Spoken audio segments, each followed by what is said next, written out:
Olá, pessoal, voltei. Então, bora para a parte 2 da nossa aula sobre ecologia e seus conceitos. Bom, então agora vamos falar de condições e recursos. As condições, né, são os elementos abióticos, ou seja, são as características físicas e químicas do ambiente, né, como a temperatura, umidade, pH e pressão. As condições não podem ser consumidas ou esgotadas por um organismo, porém, elas podem variar nas suas intensidades e temporalmente.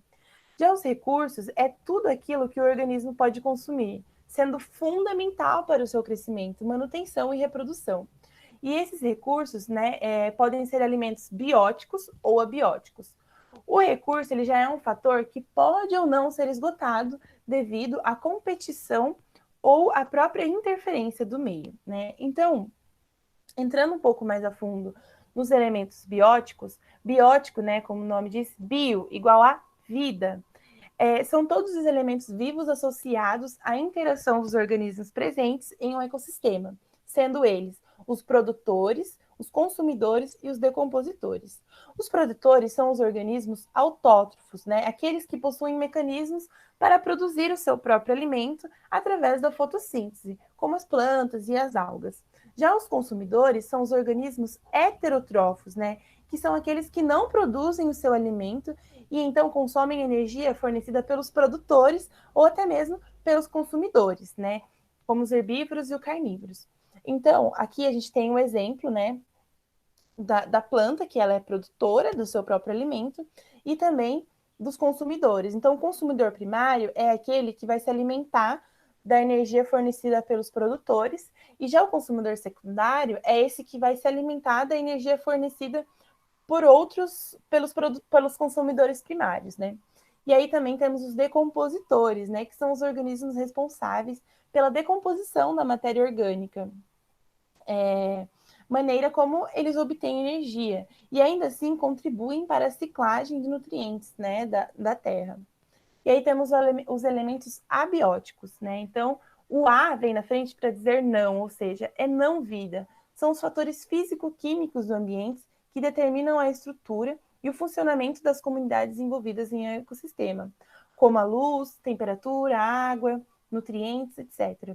Né? A luz ela é a principal fonte de energia derivada do sol, indispensável para o desenvolvimento das plantas. Né? Já a temperatura consiste na energia térmica, né? Consiste no grau e calor, um grau de calor ou de frio do ambiente ou de um corpo.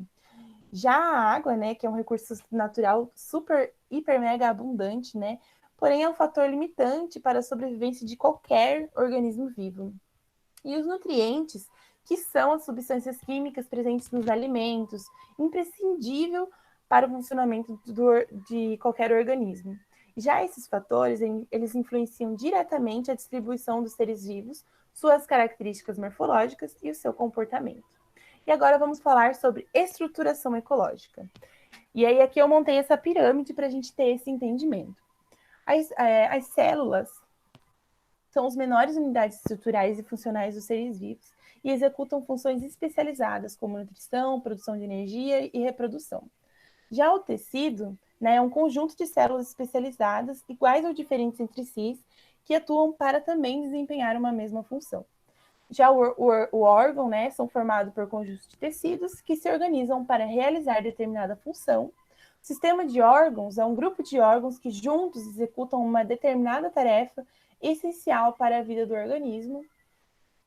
Organismo, né, então é um ser em contato com o meio abiótico e o meio biótico e vive em constante troca de energia e matéria.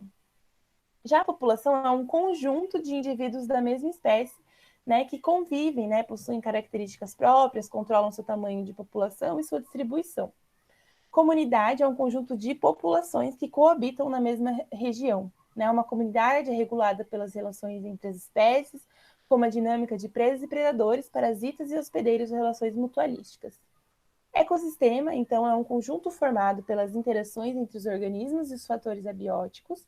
Paisagem é um aspecto perceptível do espaço geográfico, então eles apresentam aspectos e elementos referentes ao presente e ao passado que, na maioria das vezes, convivem em um mesmo espaço. Bioma é a característica física e climática de uma determinada região associada à vegetação que elas apresentam né? E é possível identificá-los através de padrões gerais que ocorrem. Esses biomas não possuem uma demarcação de início e fim, e eles são heterogêneos, ou seja, possuem variações locais. No planeta Terra, nós temos biomas terrestres e aquáticos. E biosfera, né, é a união de todos os ecossistemas, é todo o processo ecológico a nível global. Ecosfera é análogo à biosfera, porém refere-se à camada da Terra habitada pelos seres vivos. Então, podemos concluir, né, que a ecologia ela possibilita compreender o porquê de algumas espécies ocorrerem em alguns lugares e não em outro, porque algumas são endêmicas e raras e outras abundantes e de ampla distribuição. Nenhuma espécie é capaz de ocupar todo o ecossistema do planeta, uma vez que elas são adaptadas às condições específicas e necessitam de determinados recursos. E as condições e recursos, por sua vez, são diferentes para toda a biosfera. É isso, pessoal. Muito obrigada. Espero que tenham gostado e até a próxima.